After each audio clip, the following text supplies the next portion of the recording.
Okay, listen, let's go ahead and dive into driving the outcomes with KPIs, right? So at this point in time, you got enough framework, you know what they are, you understand what they are, but let's go ahead and say, hey, how are these KPIs going to benefit your business, okay? Outcome-based approach. It's important to focus on activities that drive outcomes, right? A lot of times, people go ahead and they study leadership, they run these companies and they do everything. And what they do is they come up with the sake of doing things just for doing them, right? You have to make sure that you have all your people focused on the highest value activities that are going to drive the biggest outcomes in your business, right? Why? Leadership, it makes them happy. And then also it keeps the company healthy and fat. So understanding the impact of KPIs on the business is key to success, right? You have to be able to look at the KPIs and match them to the financial statement. That can be a little bit high level, but let's just say it could be customer service. It could be whatever it is that you want to trend, but you have to really know, you just can't come up with the KPI for the sake of coming up with it. You have to make sure that it's a specific metric that you're attaching to the business, and then you understand how that affects everybody in the whole entire ecosystem, right? Because a lot of times we can move one thing at the expense of another. I'm not saying that to deter you from what you're doing, but what I'm saying is it's not something I want to see you doing halfway thought through. I want you to completely think it out, get your full buy-in of your team, work with them and get in there. So let's keep going. Allows for continuous improvement in mindset and increases team engagement. High performers want to be held to a high standard, right? The number one reason why you're going to lose top performers is because you're not demanding their very best from them, right? When your very best people, they want the pressure. And what pressure do they want? They want pressure with a target, with an outcome, with a goal, right? So you communicate the number, whatever the case may be, as we discussed earlier, you communicate it and you go from there. So activities that drive outcomes, identifying high impact activities, right? Listen, high performers, peak performers, they want to make the biggest impact with the least amount of movement, right? What if you're going in there and you're having them do things just for the sake of doing it and there's no impact with it? How are they going to feel at the end of the day? See, ultimately, when you look at everything in your entire experience in your company, keeping your people, one of your top 5 biggest expenses, like we talked about earlier on your financial statement, keeping your people motivated and engaged, it's crucial to overall success. Prioritizing tasks based on KPIs. If everything matters, absolutely nothing matters, right? Everything can't matter, right? At some point in time, you should be going in and saying, hey, look, what I like to do is when we get in here, I like to go in, look at my KPIs, whatever they may be, 5 to 15 daily KPIs, look at my weekly trends, 5 to 15 different things, KPIs that I'm trending there. And then what I like to do is I like to look at the top 3 highest value activities for all the stakeholders. So if I'm in the department, if I have 5 stakeholders and we're looking at 5 different trend boards for 5 different departments, 5 different locations, 5 different teams, whatever the case may be, I like to go in there and say, okay, these are the top 3 high valued activities you're going to work on this week, right? Actually, I don't ask them. I say, hey, at this point in time, you've been trained and coached. I've given you the blueprint. I've given you the template. These are your KPIs that you put in there. These are your things that you're trending. You tell me, what is the top 3 most important things? Wouldn't you like to have a leadership team that you sat down every day and every week and they could tell you what the most important thing was, and that most important thing that they needed to do happened to be the most beneficial thing to the financial statement? I think you would. I know I do.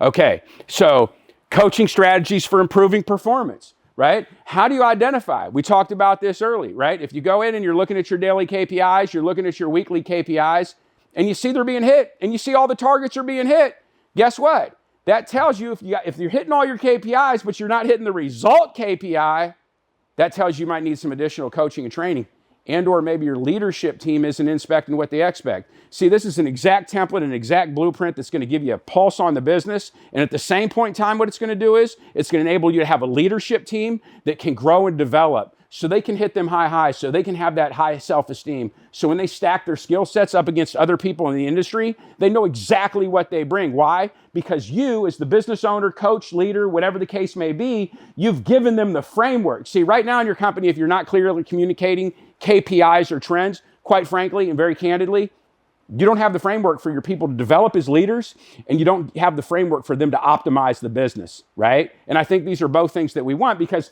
we're in a world of scale. We're talking about growing and scaling, right? So how are you going to grow and scale if you can't develop leaders, right? So think about it. So I want to go ahead and give you the full picture of it and go from there. KPIs and decision making. Using KPIs to make data-driven decisions. This is perhaps the most overlooked thing in any organization, right? You take leadership and you go in there and do it. Listen, our job as leaders is very simple. I can make 1,000,000 decisions, and I'm sure about 652,000, I'm going to start making some bad ones. But let me tell you, the most important decision that I ever made in my entire career is I committed to teaching my people how to make good decisions. Not even good decisions, great decisions, right? They use KPIs, they use the trends, and they go and they use the rule of 3, but that's something we can talk about another day. Adapting based on data, right? If you're not running your business and utilizing the data, listen, data, a lot of people go in and they're like, hey, data this, data that. But let me tell you something. Data is a piece of the business that enables you to navigate your way. And if you have a good team that's giving you good data, you should be able to take that plan, hand it to somebody else. There's your leadership path for development, right? So prioritizing short-term and long-term goals, right? What are you going to do? Get to the end of the year or the end of the month or the end of the week and you're not hitting your numbers? If you're looking at the numbers every day, because we're all human, okay? It's the human experience. We go in, what we pay attention to. I learned this very easily. I learned this a long time ago in business. Do you know what makes how I can find money in any business? I just sit down and ask you questions, and whatever you're not paying attention to, I just go stick my finger in it and there's money.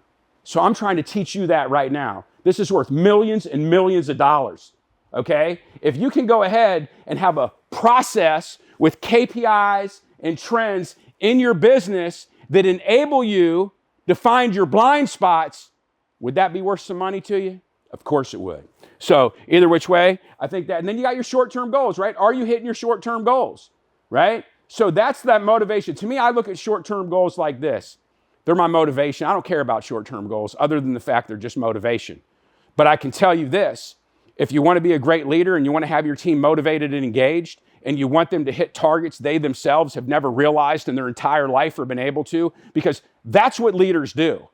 If you're not getting more out of people than they've ever gotten out of themselves, then you're not doing a great job as a leader, and you're not doing a great job as an entrepreneur, and you surely aren't optimizing your business to the absolute level. So I'm just trying to convey the message to you because I want you to take this seriously, because at the end of the day, my goal is this. My goal is for you to go in there and to sit down against your peers and say, you know what? I took the time to get the team bought in. We established what our KPIs are. We established what our trends are. And guess what? We got a competitive edge because all them other teams out there aren't doing it. And I can tell you something. You want to talk about team sports and team health and things you can do as a team?